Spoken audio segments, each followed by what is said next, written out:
TitleMatchNetwork.com. Who came up with the idea of you working with Kimchi?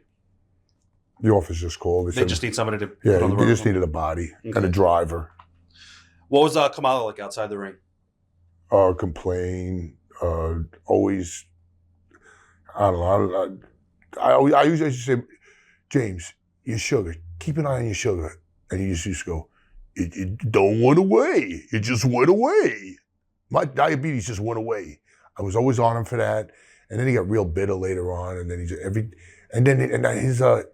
his author just called me up. What the hell is his name? The one who wrote his book, Casanova or something like that. I'm not sure. Whatever it is. He calls me up and goes, James just wants you to know that everything you ever said about you was all a rib. It was all a joke. And he did it all in good faith. And he says, you mind if I write your book? I said, no, you can't write my book. I'm not going to have you write my book. Right. I said, if anything, I don't want you on the show with me. And he goes, no, I'm telling you, don't hold it against me. I said, Kamala said in his book that I took care of all his money. I made more money than him, and I paid him. I mean, that's a right. That makes no sense. No.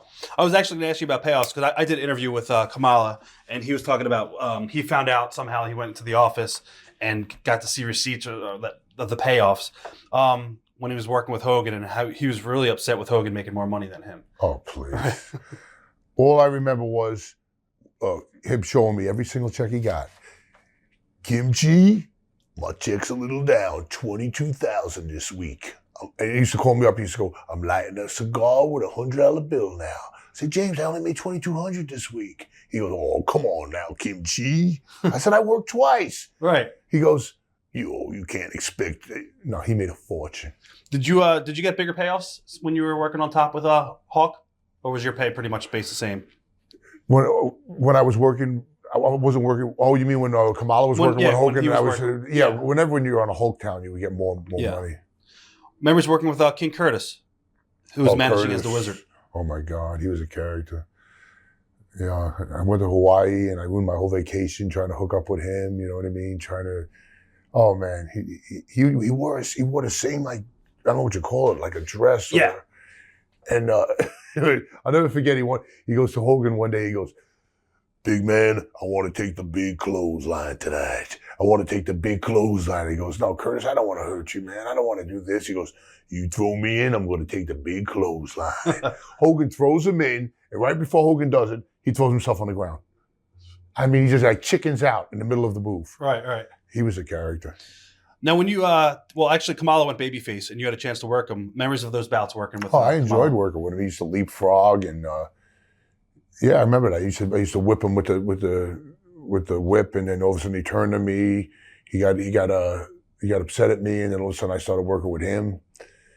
But I really have nothing against James, to be honest with you. I made a lot of money with him. Definitely did. Who came up with the Brooklyn Brawler character, and what is your reaction when it pitched? When it's pitched to you? I think Bobby Heenan was influential in the Brooklyn Brawler because I think he came up with the name, and then he did. What it was Bobby Heenan was managing Haku and Rude and Kurt Hennig, whoever he was managing. He had Terry Taylor, who was the Red Rooster, and then Terry Taylor had nobody to work with, so they had to create somebody for Bobby Heenan so that Terry Taylor could keep busy, and Bobby Heenan chose me. Going into that angle, memories of the angle, and what were you told about that storyline going into it? When I became the Brooklyn Brawler, I was told that you're going to be this really tough guy from Brooklyn. I says, and you're gonna come into the set where they did Gorilla Monsoon and Bobby and Terry. They were doing like a talk show, primetime wrestling. And I remember saying, I don't want to hit him with the stool. The stool is cushioned, and it looks like shit when you do it. I said, let me use this billy club. They said no. It was like a plastic billy club. I said no. They said no. Use the stool. Use the stool. When I look at that video to this day, I say to myself, I was right. I shouldn't have used the stool. I should have used the billy club. And then I felt like I was getting like bad heat, like putting Monsoon in the hospital. But it was fun days. It was fun. Was there any promises made to you around this period of time when you're starting to get a big push and working with Terry Taylor? There's never promises. You can't. Vince will never come up to you and say, I'm going to make you a big star. The people make you a star. What was it like working with Terry Taylor? Terry was okay. if he was going over, if he was doing the job, he was a little bit Sour more, face? Yeah, a little sour faced, and then he used to always go, "Well, Chief," I would say Chief because he was the main agent back then, Chief J. Strongbow, and he would say, "Well, Chief, I'll go over, but I refuse to get over." You know, he was just like a comedy guy. Now, do you think that Terry had a lot of heat on himself coming into the company because of his prior job with Mid-South? I don't think so. Okay. I never heard nothing about Terry when he came in. You got to work a little bit with Bobby Heenan, probably one of the best managers in the business. I love Bobby. What are your memories of Bobby? Bobby was a funny guy, man. I just talked to him about a month ago too. He, for some strange reason, he comes up to me and he goes, "Let's go outside." We were in Hershey Park Arena, and he goes to me, "You see that mud over there? Go roll around in the mud." I said, "Bobby, what are you talking about? Roll around in the mud?" He goes, "You're gonna be a dirty kid from Brooklyn who just came out of the streets to wrestle." And I'll never forget. My mother used to get upset. She used to say to me, "Why do they portray you like that? Why do your clothes are ripped? You're all dirty. You're making me look like a bad mother." I'm saying, "Ma, it's a gimmick." Right. I mean, she didn't understand back then. Because back then, people really believed it was real. They really did. It's like today we call it sports entertainment. Today we say, "Oh, we worked an angle." Like, I mean, that's the way it is. What do you think what made Bobby tick as a performer? Bobby had the gift of gab. Bobby was like showbiz, you know what I mean? He was like Bob Hope. He was like, he was the king of the one-liners.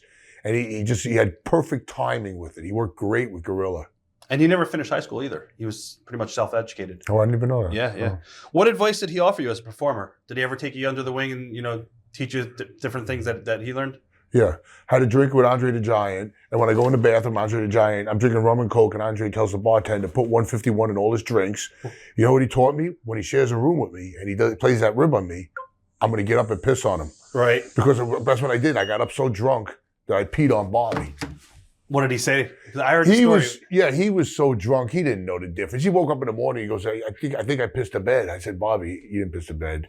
I got up, because I remembered later on that I did it. Right. I did it twice. I did it once to Lanny Poffo in New Zealand.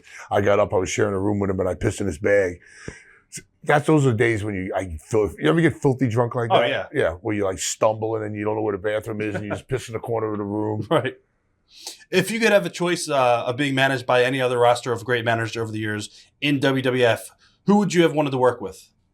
Who would I want as a manager? Yeah, if it wasn't Bobby. If it wasn't Bobby, Paul Heyman. Paul Heyman? I love Paul Heyman. I think he's the greatest manager. No, advocate. Don't say manager, advocate. Right. Paul's great. Do you remember Paul from back in the day, going into the locker room as a kid? Or no, you were. Paul's a few years older than me, Yeah. but Paul's got like a sixth sense about wrestling. I always said to Paul, I said, "Paul, my only regret is that I didn't come to ECW." He goes, "No, don't ever say that because you got longevity."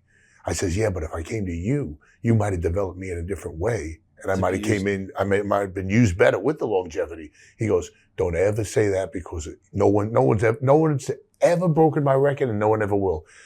You think anybody's going to ever be in WWE for 32 years? No way. Never happened. Never Just happened. Howard. Yeah, but And it's he doesn't different. have to take a bump. Yeah, that's what I'm saying. Right. Oh. No, you're definitely right. Now, at WrestleMania, it turned into Bobby Heenan versus Terry Taylor, and not yourself. WrestleMania 3, Trump Plaza in Atlantic City. I think it was five. Yeah, five. Were you let down about that? Why would I be let down? You didn't care that? No, it renewed the whole angle. Okay. Because Bobby wrestled him. Bobby got beat like in 3 minutes, and I beat the shit out of Terry Taylor, left him laying, and then I ran out of the ring, and then Terry Taylor threw my hat to the audience, and then I did a promo in the back, and then Vince goes, "What happened to your hat?" I said, "Oh, I don't know, I must have lost it." He goes, "No, you're covering for Terry. Seen it on the air." I said, "Well, I'm not a stooge. Wow. I'm not a stooge." Huh. I think he respected that more. Yeah, definitely.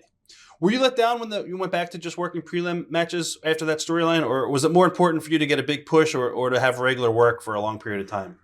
I think it was more important to have regular work for a long period of time, and having the push and then going back to preliminary, you still have that street credit for having done that.